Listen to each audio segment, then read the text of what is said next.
everybody, this is Lee with Creative2xmom, and today I want to share with you some of the great resources that we have been using in finishing up our bird unit this year. We are so excited that spring is here and it's back, that we have been studying a lot of nature topics, and we are just finishing up our bird unit before I have to take all these resources back to the library or back to our charter school, I wanted to share with you what we have used this year, what we really enjoyed, and what we would maybe pass on next time. So let's go ahead and dive into all this.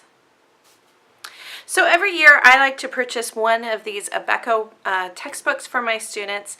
I have a 5th grader and a 7th grader that I combine for science, and so I purchased the 7th grade curriculum, and I just kind of adjust my expectations for 7th grade versus 5th grade.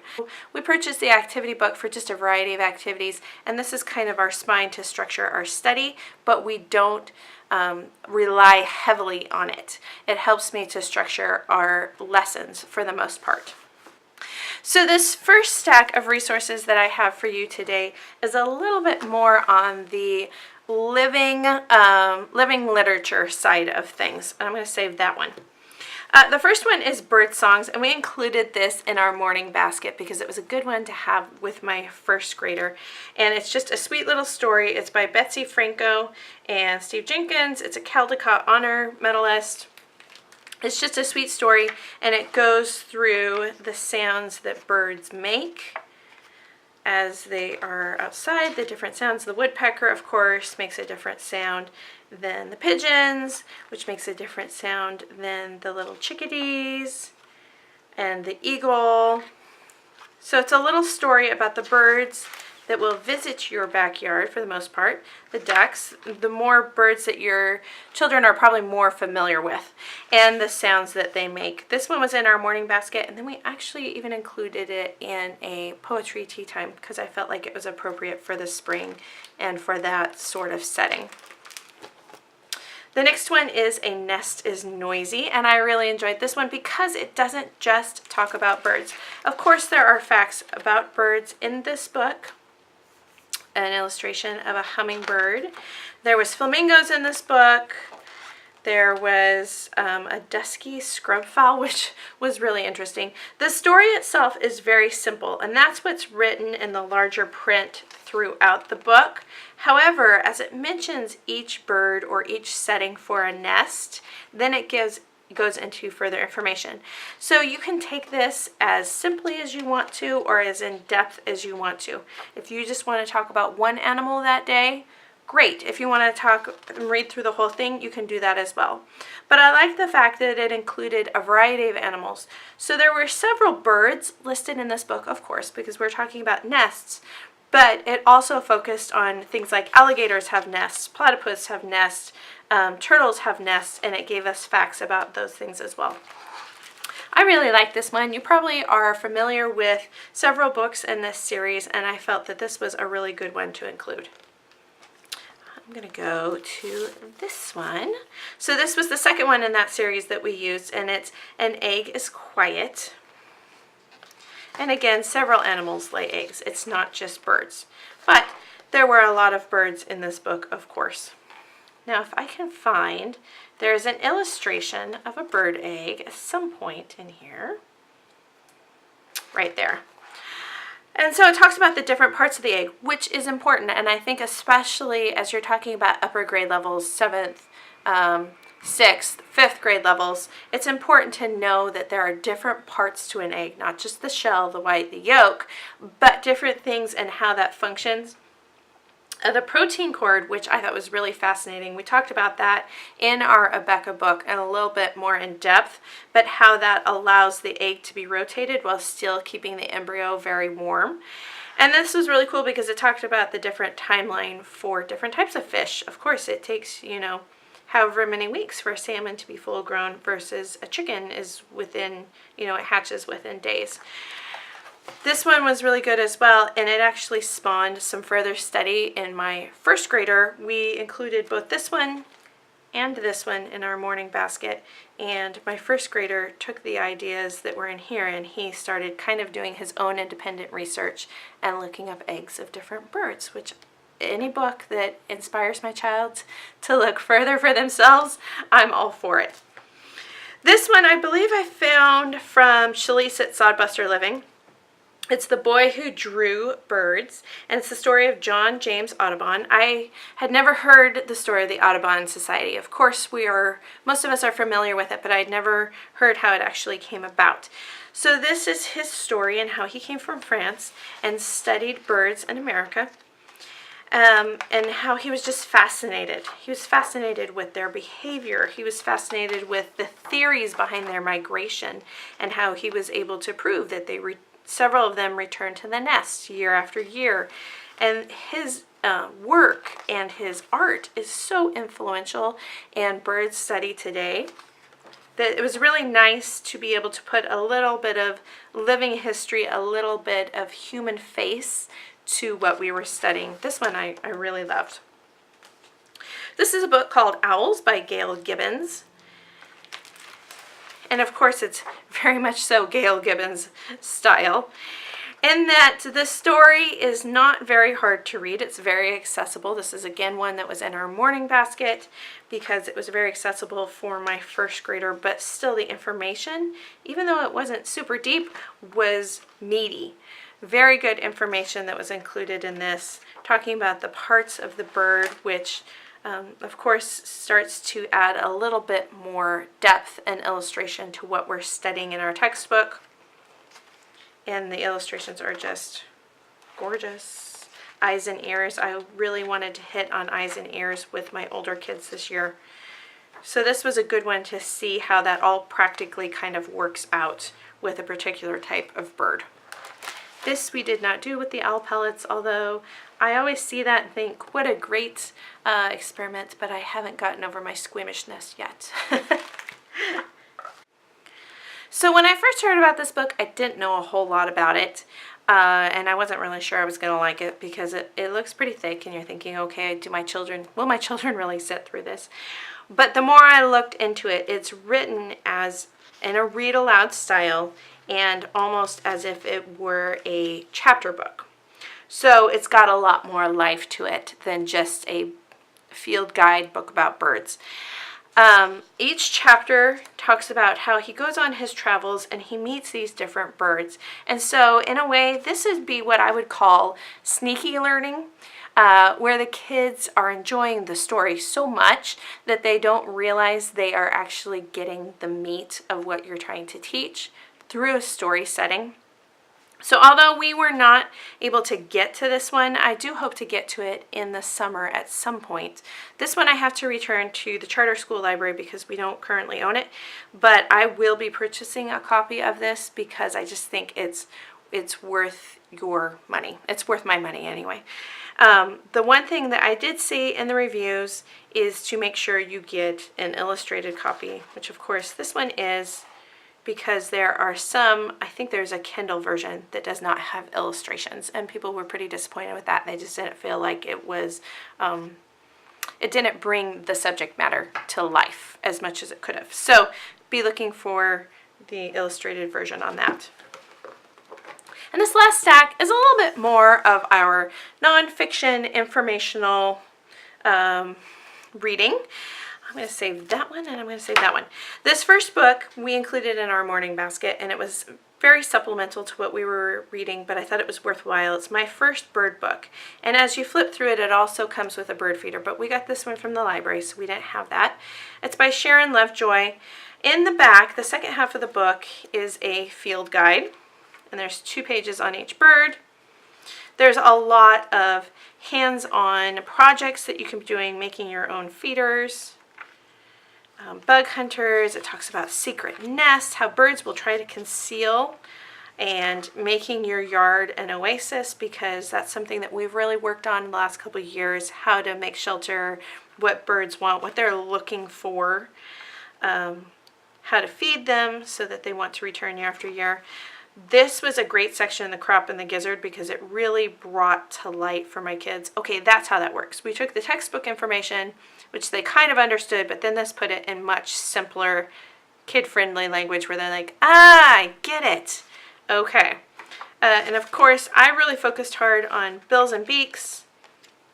That was something that I felt was important for them, and talons and toes, because if you can start to identify bills and beaks, talons and toes, you start to get into the deeper understanding of diet and habitat and that idea. So those were two things I really focused on with them. This was a fun little book that I just happened to pick up at the library. It's called Everything Bird, What Kids Really Want to Know About Birds. It's by Cherie Winter, and it has a lot of fun little facts. Each one is about 1 to 2 pages long, typically 1 page long. Why do birds migrate? Are the bills really heavy? This isn't something that is going to take you any more than 1 to 2 minutes on each little subject. Why do flamingos have backward knees? How does that work? Well, you start to realize that's not really his knee. His knee is all the way up here. So this was one that toward the end of our study, I threw it in our morning basket. It was a fun one to read. I don't know that I would spend the money on it, but if you can get your hands on it from the library, it's a good one with fun little facts for the kids. This was a book by Usborne. It's just called Birds, and we didn't use it at all, only because I felt like the information that was included in this book, not that it was bad, because it is a very thorough book, but we had already unearthed a lot of this information from other sources. So it was just one that we just didn't get into. And talking about bird behavior, mating, courtship, that whole idea, that was things that we found other places, so it just wasn't one that we really jumped into. It's a book called Birdology, 30 Activities for Observations and Exploring the World of Birds. Again, it's broken up by topic, special beaks and feet, which was, like I said, a big focus for us. Patterns on their feathers. What is a bird? Which is a great place to start. What is a bird? Why are birds unique in the animal kingdom? I liked this one for its hands-on project, making a window guard, because you're talking about just helping birds to recognize that there's a window there. One of my favorite parts and projects were in this were just the skills that required kids to listen. Go in the backyard and just listen. So this was a good one to have. I believe there's an insectology I'm going to try and get my hands on for our insect unit. This one I actually purchased. You can sometimes get these take-along guides from the library, but ours didn't have the bird's nest and eggs one.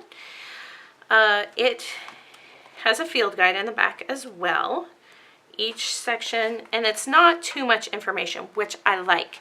It keeps the study from being too overwhelming, especially when you're, reviewing through several birds at a time. You don't want too much information. It's like, too much for the brain to handle.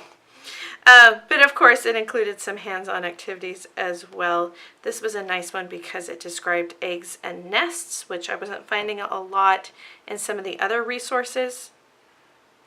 But this is one that I know that we will continue to use again and again. I'm actually going to just be putting this one out because the kids have decided they are loving studying birds right now. And then my mom picked this one up for us. It is a local guide for Northern and Central California. And it includes both the male and female, which I love because, of course, they're different. Their approximate size, their name, their coloring, when they are in the area. I love that this is laminated. I'm actually going to be putting this into our car so that when we go on hikes, when we go up to the national park system, we can just pull it out and have it with us all the time. The last group of resources I have are not textbook, not necessarily reading driven, but more just kind of some fun stuff. And this is the Fandex collection of birds, wild birds of North America.